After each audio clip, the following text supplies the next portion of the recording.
Dad, Mom is falling at the mouth and collapsed. Help! Half an hour after I ate the cake that my husband had brought home to celebrate our anniversary, I found myself keeling over. Despite our daughter's desperate pleas for help, my husband responded indifferently. "Don't worry, she'll be fine." He wore an uncanny smile as he said this, and leaving me in my struggle and our daughter in tears, he walked out. He must have gone to report to someone that this plan had worked out perfectly. Mom, are you okay? To our crying daughter left behind, I managed to respond, "I'm alright, sweetheart," and slowly got back up. With a reassuring smile, I calmed her down. I knew it. In reality, I'm the one who had succeeded in the plan. They, who are oblivious to this fact, must now witness their impending hell. I am Mia, a 32-year-old office worker. I live with my 6-year-old daughter, Emma, and my husband, Brian, who is the same age. We used to live a happy life with my husband being a caring and doting father. However, about a year ago, his attitude towards me gradually became cold and indifferent. I agonized over whether I had done something to offend him, but I couldn't think of anything. "You really haven't aged, haven't you? Well, you are a 32-year-old hag after all." "That's harsh. You're the same age as me, you know." "Your clothes and makeup are old-fashioned and uncool. Can't you dress up more like other people?" I was baffled and hurt by his sudden and baseless criticism. He was not the kind of person who would say such insensitive things. At least, he hadn't been. Back then, I didn't understand what was happening and was simply hurt. Mom is beautiful. Don't talk like that. Emma quickly came to my defense, but Brian just clicked his tongue and left the house. His atrocious behavior wasn't limited to just words. There were many times when he ignored me entirely. Even if I woke up early to prepare lunch, he would get furious if he didn't like the side dishes. "What the? Don't put frozen food in there! You're slacking off." He even had the audacity to throw the lunch I had made into the trash can. "That's awful. I only included one frozen dish. I woke up early to prepare the other side dishes." "Yeah, Mom's cooking is delicious." Emma would always stand up for me, but it seemed like even that annoyed Brian. "Emma might not understand this, but your mom isn't doing her job properly, and that's why I'm advising her." "That's not true. Mom is doing her best. It's Dad who's doing the wrong thing." "Humph. You've got our daughter well manipulated, don't you?" Looking at Brian, who was glaring at me with disgust, I saw no trace of his former kindness. We were a couple who seldom fought, and I was at a loss for what could have caused this change in Brian. There was also another thing that was bothering me. Brian, who was never enthusiastic about work, started coming home late, citing overtime, and even began working on weekends. Could he be having an affair? I had a bad feeling about his suspicious behavior, but I had no evidence, and a part of me wanted to believe in him. He was still providing for our family and was a kind father to our daughter, so I kept hoping that his current foul mood would pass and he would return to his kind self. However, one day something troubling happened. When I updated our passbook, which we were saving separately for Emma's future education expenses, I found that the money had decreased. Over the past half year, $500, then $1,000 had been withdrawn, totaling to $10,000. The only other person who could use this money was Brian. "The money we've been saving for Emma has decreased. Did you withdraw it?" "Yeah, I lent it to a friend who was in debt." "Who is this friend you're helping by taking on their debt?" "That's none of your business." Brian said this dismissively, showing no signs of remorse. Moreover, it was strange that he frequently withdrew money in several installments to lend to his friend. That money was for Emma's future. "So what? It's my money because the account is in my name. Stop complaining." "That's not right. I work too and have been depositing money into that account." "Shut up!" Brian suddenly shouted and threw the remote control that was on the table. It flew swiftly past my face. "What are you doing? That's dangerous!" "Being a wife. How dare you boss me around? You should just obey me." In his excitement, Brian wouldn't listen to anything I said. Our relationship continued to become strained. How did things come to this? What should I do? Concerns about how to deal with Brian crossed my mind, and the idea of reconciliation seemed difficult. One night, as I woke up late, I heard Brian talking to someone on his cell phone from the balcony. "Looking forward to executing it on our wedding anniversary." I was astonished by the following conversation. Is this a joke?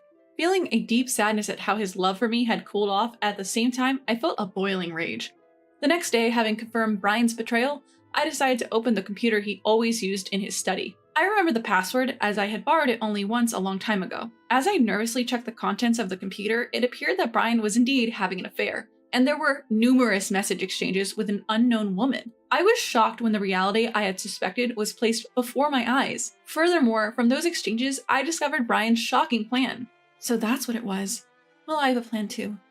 Having learned of Brian's plan, I devised a strategy. As expected, a few days before our wedding anniversary, Brian suddenly started being nice to me. For me, who had been subjected to verbal abuse from him, it felt disgustingly weird, and I realized that he was about to execute his plan and was making preparations. "Our wedding anniversary is coming up." "Oh, you remembered?" "Of course.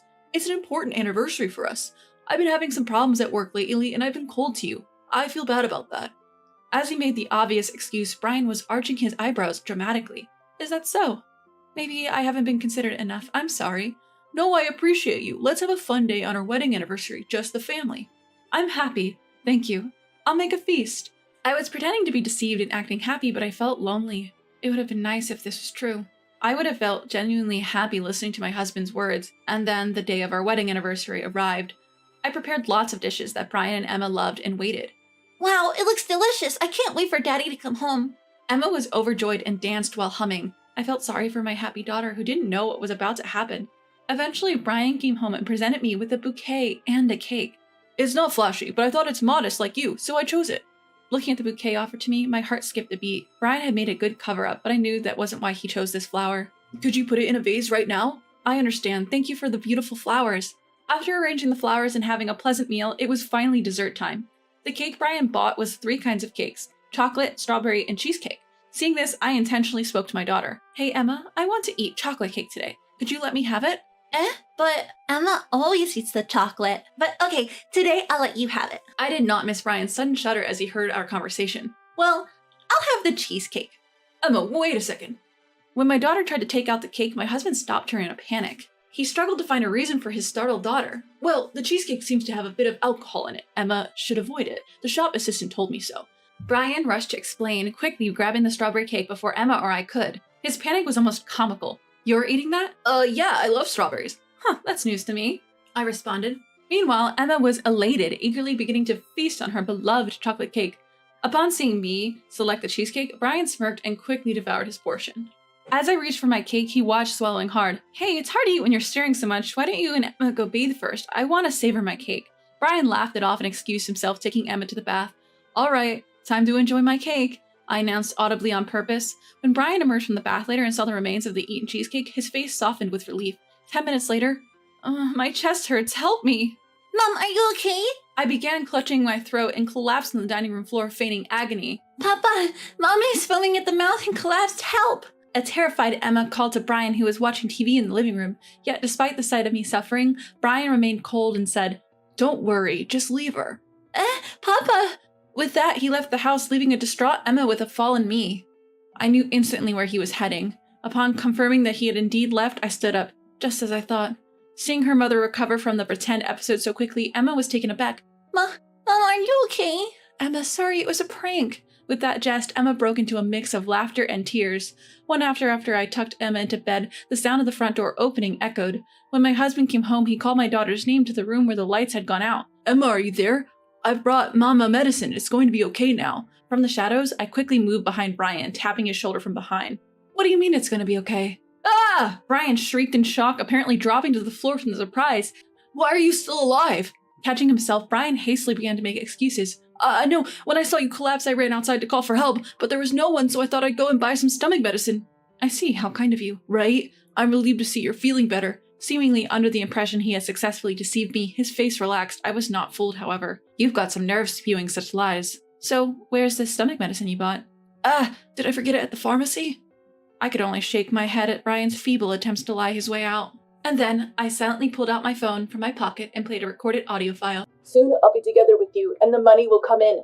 Is that flower really that dangerous? I need to make sure our daughter doesn't accidentally eat it. Listening to this, my husband's face turned ashen. Where did you get this? About 2 weeks ago, you were talking to someone on the phone on the balcony late at night, remember? It was a suspicious conversation, so I immediately recorded it. But you ate the cake! You were foaming at the mouth and fell over. How? Of course, I wouldn't eat it knowing it was poisoned. I just pretended to eat it. I have kept the cake as evidence. The foam was meringue made from egg whites. I held up a cheesecake in a plastic bag to show him.